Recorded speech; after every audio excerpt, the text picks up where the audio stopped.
Mike Osti, Joe Smeltzer, Jared Prugar, our Sports Now post-game coverage of Penn State's victory over the West Virginia Mountaineers in week 1 of the 2023 college football season. Penn State victorious 38-15, including a mop-up touchdown there in the final seconds. West Virginia hung in there early in the first half, maybe surprised some people watching the game at home, and then Penn State pulled away. So, Joe, we talked before the game on expectations, and this kind of felt like a little bit of what we expected as a possibility. The West Virginia could hang early, and then Penn State then would pull away. How did this game go for you, and why do you think West Virginia was able to compete in the first half, but then not at all in the second half?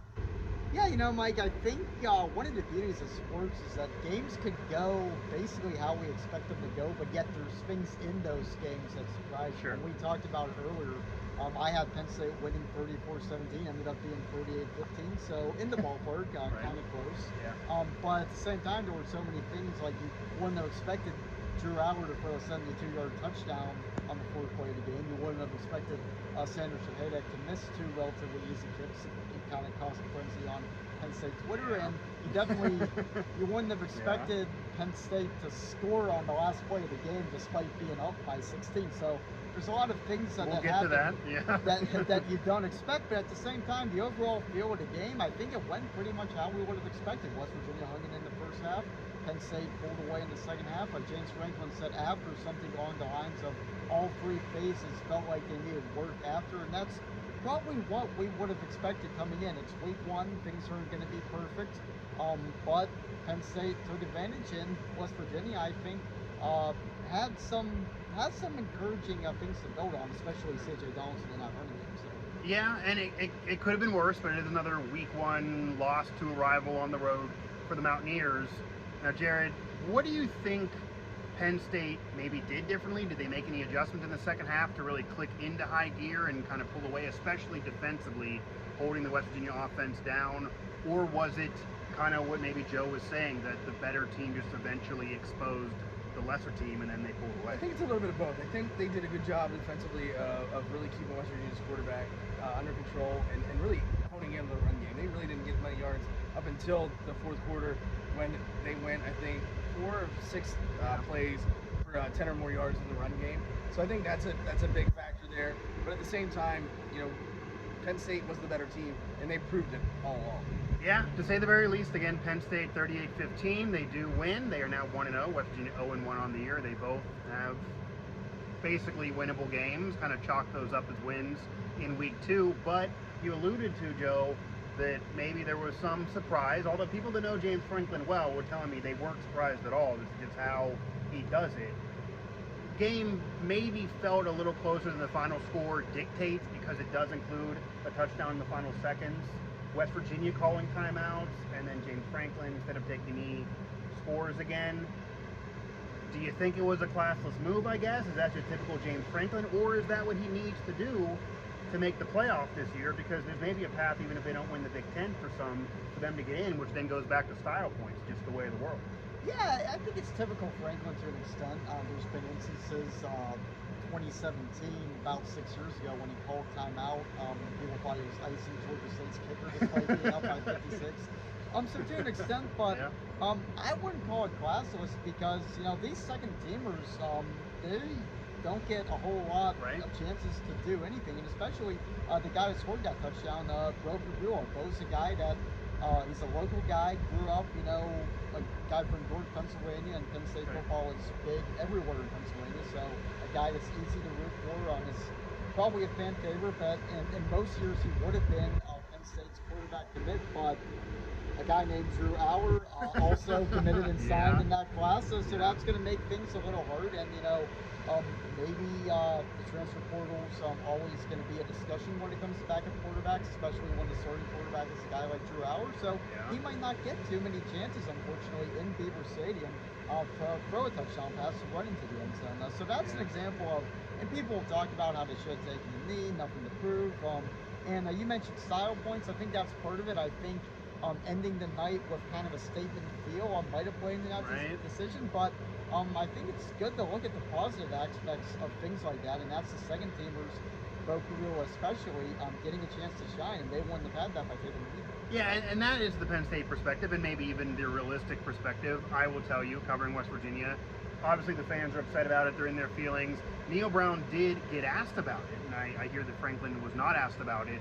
And Brown claims it doesn't bother him, but then said stuff like this comes back around, maybe alluding to what happened to Penn State against Michigan last year, or maybe, you know, some motivating for his team for next year's matchup. But maybe there's some truth there. But again, stop him if you don't want him in the end zone. It's just part of football too. Your players got to play as well.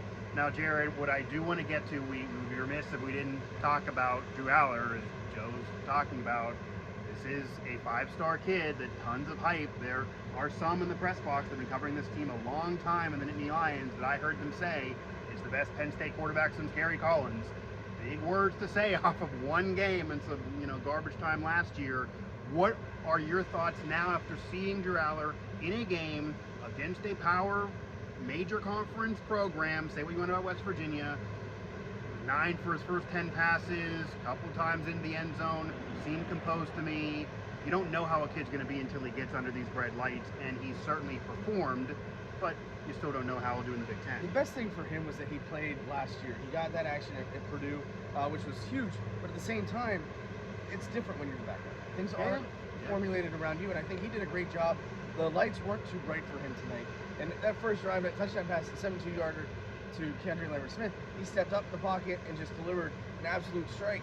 And he demonstrated the ability to fire the ball, but also walk the ball in there at times too. And I think you saw a little bit of flashes that it's his first year as a starter, first game as a starter, but at the same time, it did not do anything to hurt him and did not do anything to hurt the team, and he kept them out of the turnover column.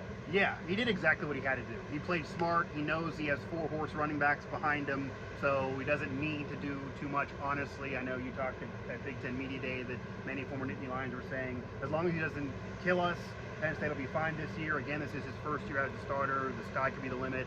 I think maybe Kerry Collins' comparison is a bit much one game in, but your the first talent's starts did there. come against West Virginia. Okay, maybe that's something to talk about too. It's been a while, obviously, for these teams to play. That shows you how long ago Kerry Collins played here. But, Joe, what do you think the takeaway is now for Penn State to try to improve upon, to build upon? What do they need to do? Because I will say, from the West Virginia side of things, I think the overlying theme, outside of obviously you need to be better across the board, but there were some good signs. It wasn't, you know, they didn't cover the spread, but it was a game that didn't end up being 56-3 or something like that. Right. They were relatively in the game, certainly at a half. They looked to me like better than West Virginia's team last year.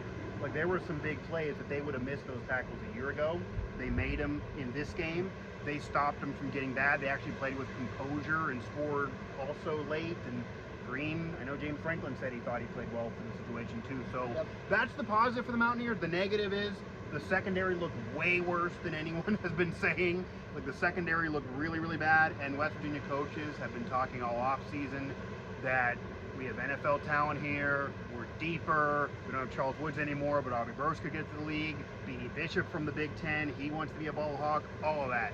They weren't even close to the Penn State receivers, and Penn State's receiver depth is supposedly their weakness, so that's a big problem.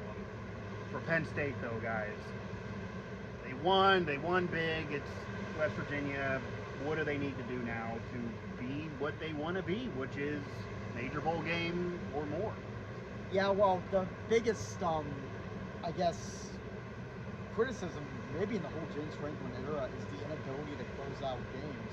And in games against Ohio State or Michigan that could very well be one possession, you got to have the little things go well, and that obviously means field goal kicking. That's part of it. So, you know, missing 2 field goals, a relatively short range, it didn't end up meaning much tonight, but Penn State does not have a proven kicker, and that could be a problem. Felt like against a better team that would have stolen momentum.